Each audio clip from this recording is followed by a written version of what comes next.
এদিকে এনসিপি নেতার আঙুল কেটে নিল সন্ত্রাসীরা। ভয়ঙ্কর অবস্থা। দেশের রাজনীতির পট পরিবর্তনের ফলে বাংলাদেশ জুড়ে ব্যাপক আতঙ্ক ছড়িয়ে পড়েছে। বিভিন্ন এলাকায়, গ্রামে গঞ্জে সব জায়গায় সন্ত্রাসীদের অতর্কিত হামলা। এই বিষয়ে একটি বিস্তারিত প্রতিবেদন আপনাদেরকে জানাবো, আপনারা আমাদের সাথেই থাকুন। রাজধানী বনানীতে পূর্বশত্রুতার জেরে জাতীয় নাগরিক পার্টির নেতা এবং জুলাই যোদ্ধার বাম হাতের কনিষ্ঠ আঙুল কেটে নিয়ে গেছে সন্ত্রাসীরা।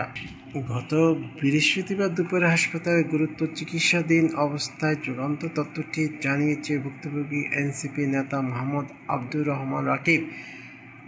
তিনি বনানী থানার এনসিপি সমন্বয় কমিটির সদস্য বলে জানা গেছে।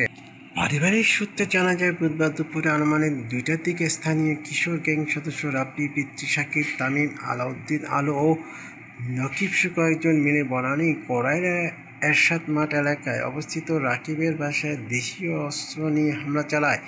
এই সময় ধারালো অস্ত্রের আঘাতে রাকিবের হাতের আঙুল কেটে নিয়ে যায় সন্ত্রাসীরা।